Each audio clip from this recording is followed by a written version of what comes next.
स्वागत है आपका to the amazing platform math with Manoj में। हम एक्सरसाइज 3.3 का क्वेश्चन नंबर 11 कर रहे हैं। क्वेश्चन समझिए। क्वेश्चन आपके पास दिया हुआ है, if A comma B symmetric matrices of same order then A B minus B A is A. अपन को ऑप्शंस दिए हुए हैं 4। क्वेश्चन दोबारा समझिए। ये बोल रहा है कि अगर एपी जो अपने पास मैट्रिक्स दी हुई है वो सिमेट्रिक मैट्रिक्स से सेम ऑर्डर की, तो आप ये बताइए कि ये ए बी माइनस बी ए है वो क्या होगा। देखिए, अब सिमेट्रिक के लिए किसी भी मैट्रिक्स का सिमेट्रिक स्क्यू सिमेट्रिक होने के लिए क्या कंडीशन होती है। अगर कोई मैट्रिक्स ए है, अगर उसे सिमेट्रिक बताना है तो आप उसे अगर A is equal to A dash हो जाए तो वो हो जाती है सिमेट्रिक मैट्रिक्स, ठीक है। और अगर कोई मैट्रिक्स ए है वो अगर माइनस ए डैश के इक्वल आ जाए, ठीक है, तो वो क्या हो जाती है, वो हो जाती है स्क्यू सिमेट्रिक मैट्रिक्स, ठीक है। ये अपने पास कंडीशंस दी हुई होती है जो इसे सेटिस्फाई हो जाए। तो अब यहां से देखिए, ये बोल रहे हैं कि अगर a is equal to A dash है, ठीक है, और b is equal to B dash है। ये तो बोल रहा है कि जो सिमेट्रिक मैट्रिक्स है a एंड b, तो सिमेट्रिक के लिए कंडीशन यही होती है, ठीक है। तो ये अपन ने लिख दी। अब ये बोल रहा है और जो सेम ऑर्डर की है, ठीक है, तो आप ए बी माइनस बी ए बताइए कि ये क्या होगी। तो यहां से अगर मैं ए बी माइनस बी ए को अगर मैं इसे डैश कर दूं, ठीक है, फिर आगे अगर इसे प्रोसीड करूं। अब मैं डैश क्यों कर रहा हूं, क्योंकि मुझे चेक करना है कि सिमेट्रिक या स्क्यू सिमेट्रिक कौन सी है, क्योंकि ये तो कंडीशंस होती है। सिमेट्रिक के लिए अपने पास ये कंडीशन होती है, स्क्यू सिमेट्रिक के लिए ये होती है।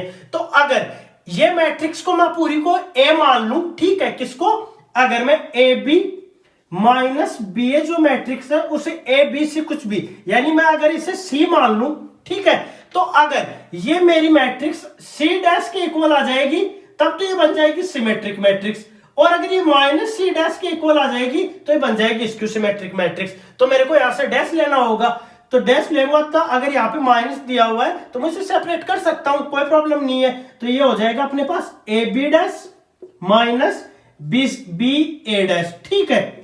अब यहां से देखिए क्या कंडीशन होती है डैश की, ये किसके इक्वल होता है, ये इक्वल होता है बी डैश ए डैश के इक्वल, ठीक है। ये प्रॉपर्टी इंट्रोडक्शन वीडियो में मैंने आपको बताई थी। अगर इंट्रोडक्शन वीडियो नहीं देखा तो एक बार देख लेना, ठीक है, ताकि क्लियर हो जाए आपके लिए। फिर यहां से ये किसके इक्वल होगा, माइनस ए डैश और बी डैश की।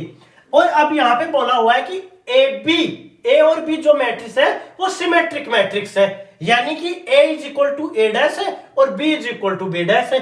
तो मैं क्या कर सकता हूं, यहां से बी डैश की जगह बी लिख सकता हूं और ए डैश की जगह ए लिख सकता हूं। सिमिलरली यहां लिख सकता हूं, यानी ए और यहां हो गया बी। अब यहां से देखिए, यहां क्या लेके चले थे अपन, A B minus B A था, यहां पे आ रहा है B A minus A B, यानी माइनस आ रहा है। अगर मैं यहां से माइनस कॉमन ले लूं तो ये हो जाएगा ए बी माइनस बी ए, ठीक है। यही तो था, तो यही तो पूछ रहा था कि ए बी माइनस बी ए बताइए कि वो क्या है। और ये आ रहा है अपने पास A B minus B A dash है, वो आ रहा है minus of A B minus B A के, यानी कि माइनस सी डैश के इक्वल आ रहा है, ठीक है। तो अगर माइनस सी डैश के इक्वल आ रहा है इसका मतलब ये हो गया स्क्यू सिमेट्रिक मैट्रिक्स, ठीक है। स्क्यू सिमेट्रिक मैट्रिक्स की कंडीशन को ही तो सेटिस्फाई किया है इसने। यहां से देखिए यही थी स्क्यू सिमेट्रिक मैट्रिक्स की कंडीशन, तो यहां से आ गया ये स्क्यू सिमेट्रिक मैट्रिक्स, यानी कि ए करेक्ट हो गया अपना। यहां से ये हो गया अपना स्क्यू सिमेट्रिक मैट्रिक्स। एक बार फिर से बता देता हूं क्या किया है अपन ने किया है कि सिमेट्रिक के लिए अपने पास जो कंडीशन होती है कि A is equal to A transpose आ जाए कोई भी मैट्रिक्स, तो वो होती है सिमेट्रिक मैट्रिक्स। और अगर कोई भी matrix A is equal to minus A transpose हो जाए तो वो होती है अपने पास स्क्यू सिमेट्रिक मैट्रिक्स। ये होती है अपने पास सिमेट्रिक और स्क्यू सिमेट्रिक्स की कंडीशन। अब देखिए, ये बोल रहा है कि ए और जो बी मैट्रिक्स है वो सिमेट्रिक है, यानी A is equal to A dash है और B is equal to B dash है। तो आपको ये बताना है कि ये मैट्रिसेस क्या होगी, यानी अगर ए बी माइनस बी ए है वो क्या होगी। तो मैं इसका डैश कर देता हूं क्योंकि मुझे चेक करना है कि सिमेट्रिक है या स्क्यू सिमेट्रिक है।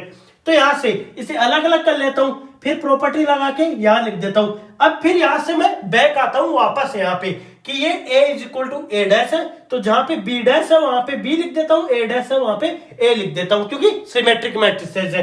फिर ये आ रहा अपने पास माइनस ऑफ दिस के, ठीक है, तो माइनस कॉमन ले लेता हूं, ये बताने के लिए। तो ये किसके इक्वल हो गया, इसे मैंने यहां से देखिए मैंने इसे सी के इक्वल माना था मैट्रिक्स को, तो ये आ गया अपने पास सी डैश, ठीक है, और ये आ गया अपने पास इक्वल माइनस सी के। तो ये देखिए ये हो गया अपने पास माइनस सी डैश के इक्वल हो गई ये मैट्रिक्स, यानी ये बन गई अपनी skew symmetric matrix. I think आपको समझ में आ गया होगा, और इसके बाद भी कोई डाउट रहता है तो कमेंट सेक्शन में जरूर पूछिए। Thank you.